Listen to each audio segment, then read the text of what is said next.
Let's find out!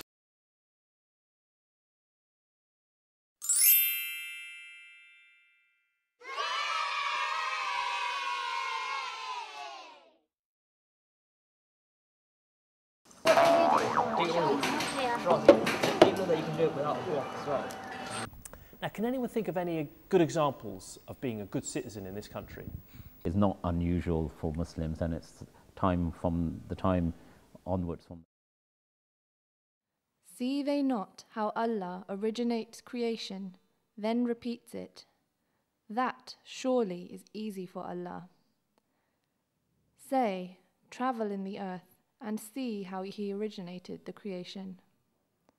Then will Allah provide the latter creation.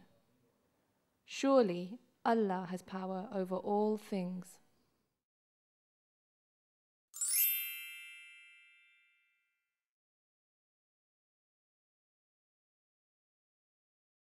On camera. There's one, and there goes on the signage.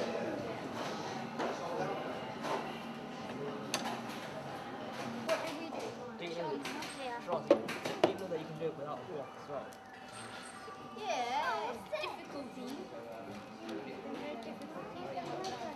5.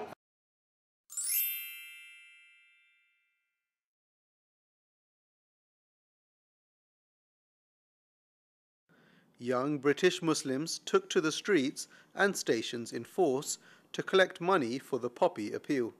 Members of the Ahmadiyya Muslim Youth Association came together once again to support the Royal British Legion as a mark of good citizenship and a testament to the Islamic edict of demonstrating loyalty to your country.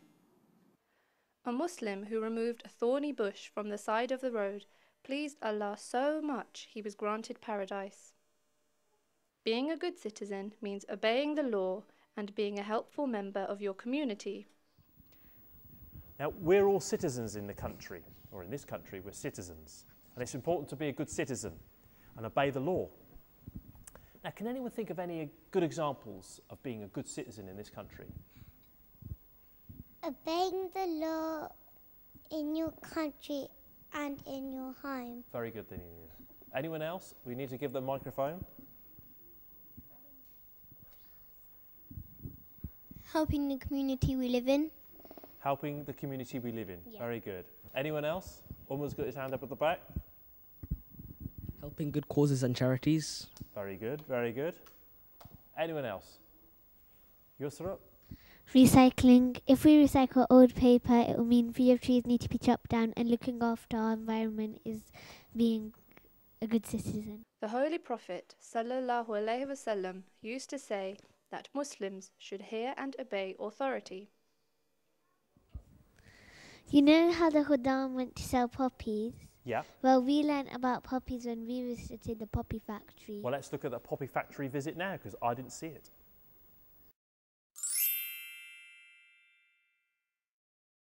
Have you seen any of these?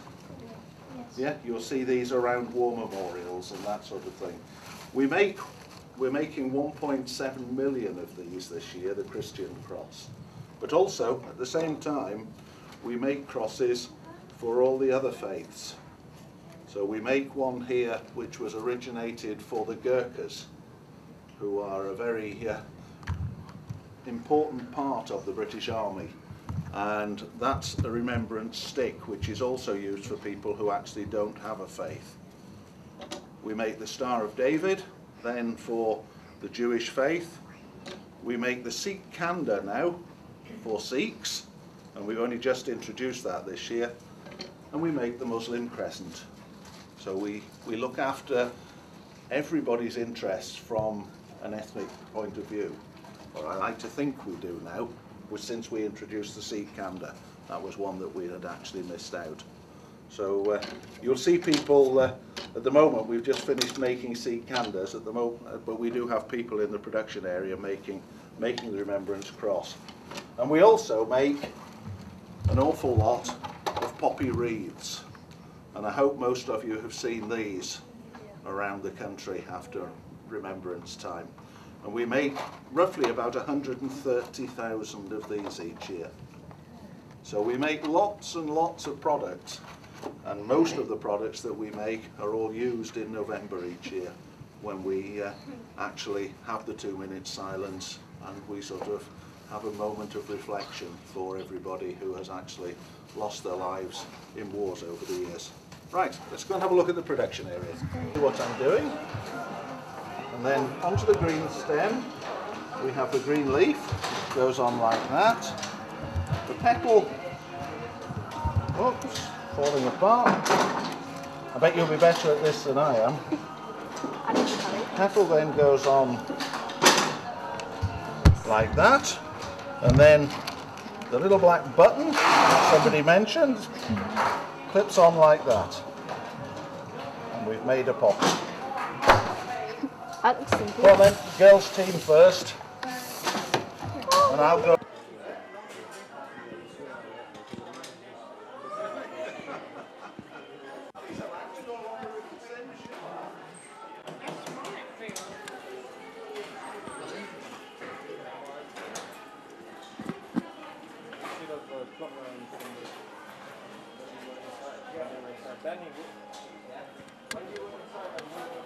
The number you made, not including the ones that you've got now, was 284. I said that. You said between 0 and 500. So who said closest to that then?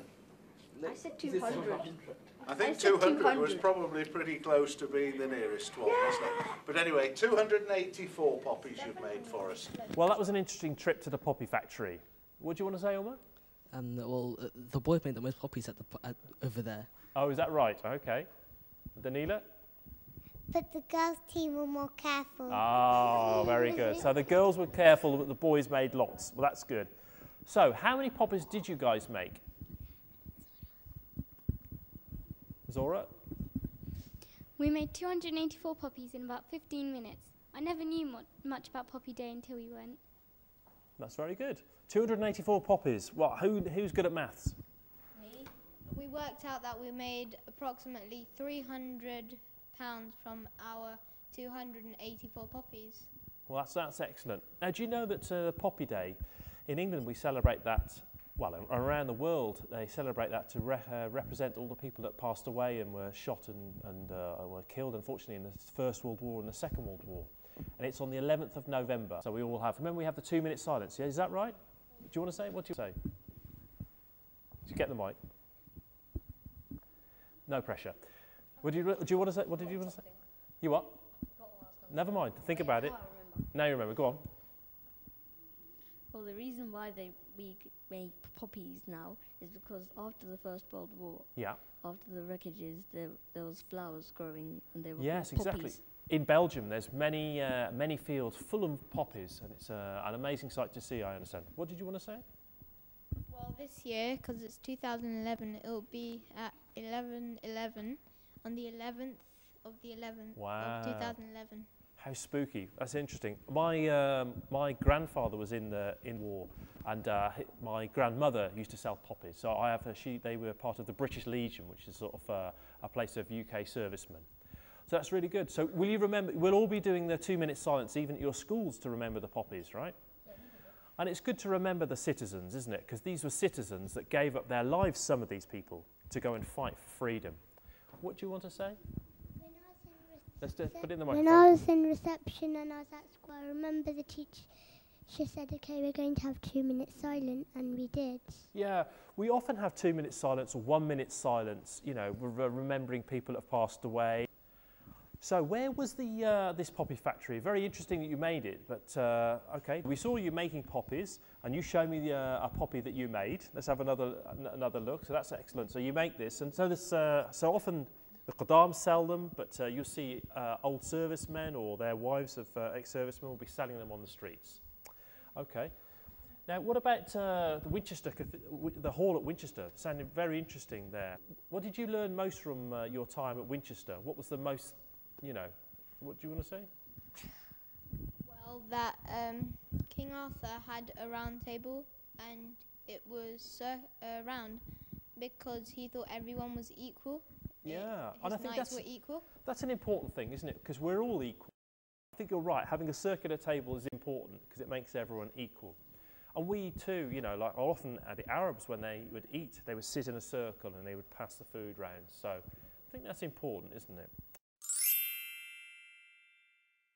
We are here today with Lord Tariq Ahmed. Lord Ahmed has been involved in politics for 17 years. He has been a councillor in Wimbledon since 2002 and throughout this time has been very active in the Jamaat as well. Lord Ahmed, Assalamu alaikum. Wa alaikum salam. How old were you when you first became interested in how the government works, and when did you decide that you wanted to work there?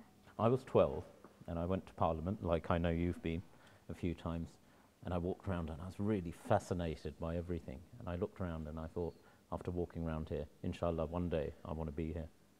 And here I am. So I was 12 years old when that first sort of struck me, and I thought it was an incredible place, Parliament. And if I know you've been and you haven't, well, I suggest you do go, and it's a beautiful place. And it's also a place where laws are determined, where you can actually influence how we live, how people live, how you can make society a better place. So after God's blessings, it's down to, I know a lot of politicians get a lot of bad press, everyone's always blaming politicians, but ultimately it's those who determine, it's the politicians who will be sitting in Parliament who determine the laws, and they're the laws by which we live. So it's an incredible place to be, an incredible honour to be there as well. So how old do we have to be before we can vote for the government? And why is it important for Ahmadi Muslims to be interested in politics and vote in elections? Okay, well, first of all, according to the law here, you have to be 18. And normally, if you've got a good member of Parliament, an MP, who sits in the lower house, he or she should, on your, just before your 18th birthday, send you a birthday card, which is a good way of introducing them to you, but also highlighting the fact that you are now becoming, you're reaching the age where you can actually vote for the government, where you can vote for your MP in your local area. If you take a step back, just look at it in a Jamaat context as well, from a Jamaat point of view. We elect people at a local level. We elect our Sadrs, we elect our Qaids in Khudam al-Ahmadiyya, in Lajna, you elect a Sadr. We even elect our national Sadrs, both in Lajna and Khudam al-Ahmadiyya and Ansarullah, and we also elect our Amir of the UK Jamaat. So the concept of electing someone is not unusual for Muslims, and it's time from the time onwards from the Holy Prophet sallallahu alaihi wasallam, and that one of the things which he instilled in people, that if you're nominating or assigning someone to represent your view, you should make sure, number one, you exercise your obligation, and your obligation is to vote or nominate that person. But secondly, when you're making that choice, you make the choice on the person you feel is best for you, who will best represent you, and most importantly, is the best person inwardly and outwardly, not in just what they say, but more importantly in how they behave and how they act in determining whether they're up to you. And the person who gets elected, or if I'm sitting in Parliament, one of the important things to remember, no matter what role or what post you hold, is that you have that on trust. Someone has trusted you with this incredible thing, which is their trust in you that you can represent their voice, their view. So if you do have that responsibility, that should never be forgotten. And those who forget don't deserve to be where they are. Is it important for more Ahmadi Muslims to want to get involved in politics or government?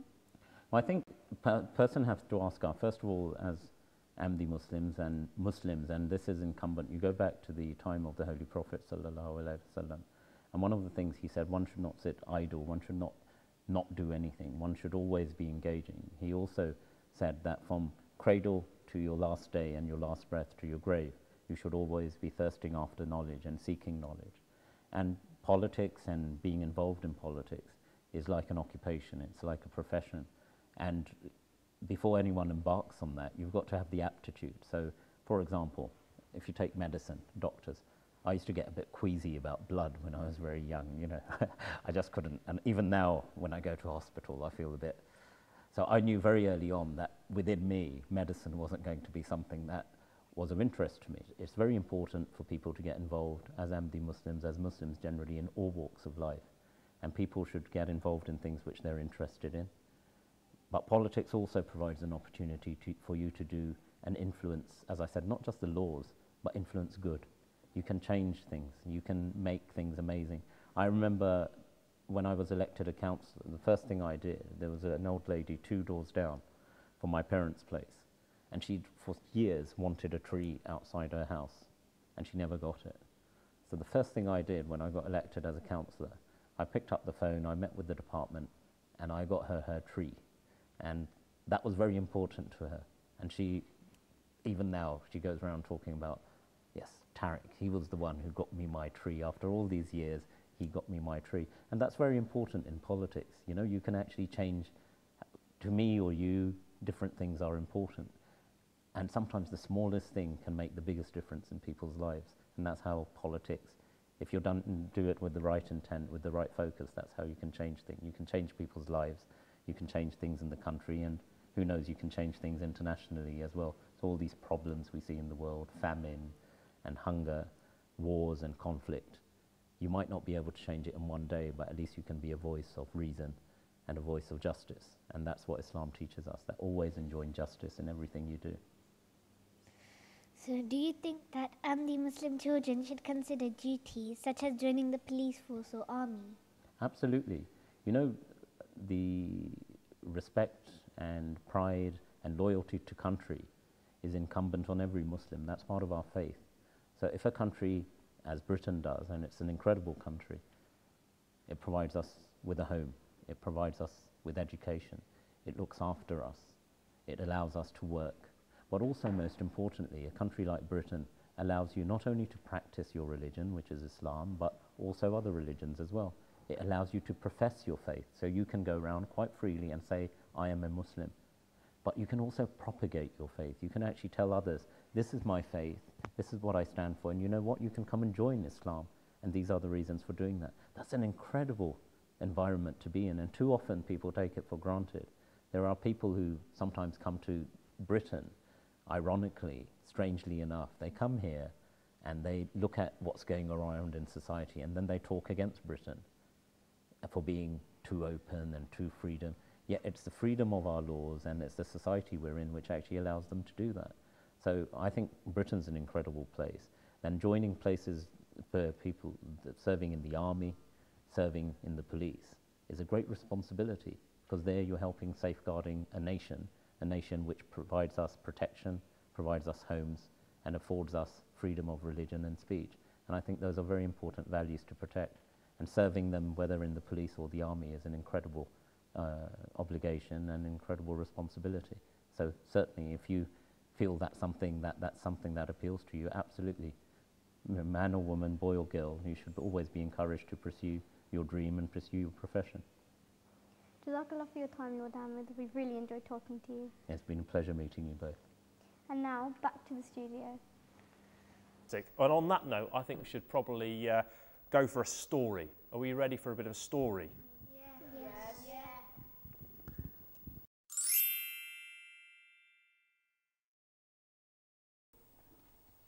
Now, we've got a story today about Hazrat Yusuf.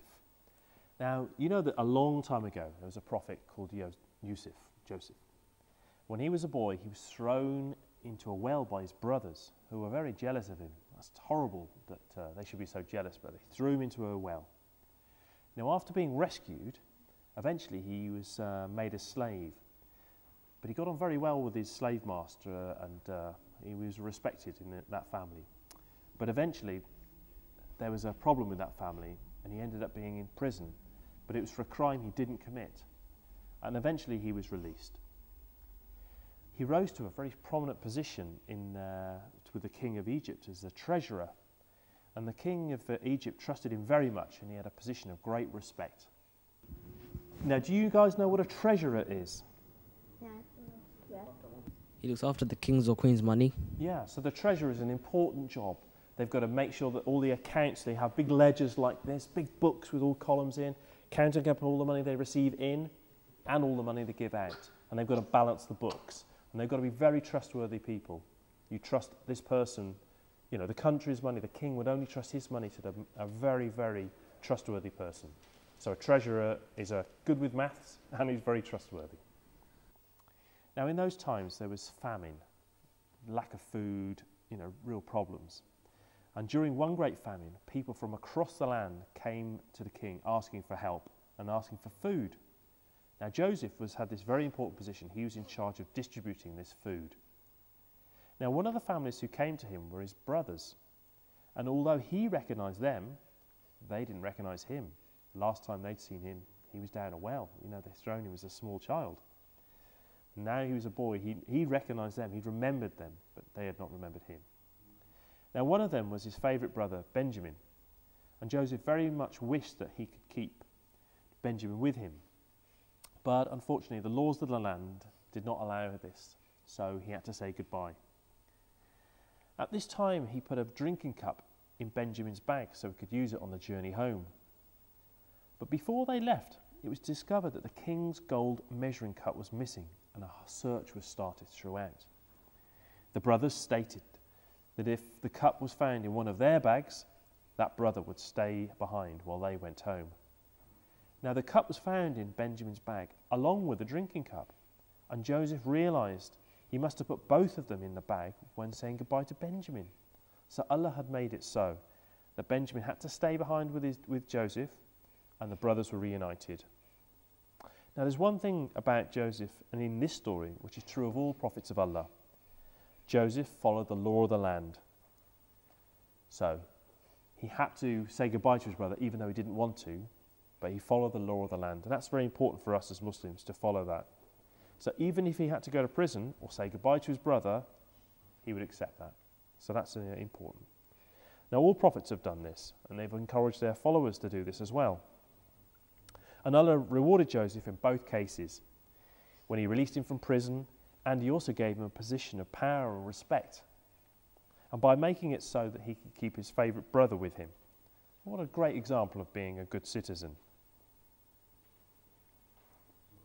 So being loyal to the country you live in means you are being a good citizen. That's very true. So we should all make a special effort to be the best citizens we can be from now on.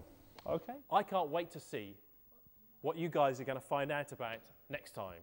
Okay? So, Assalamu alaikum wa rahmatullah.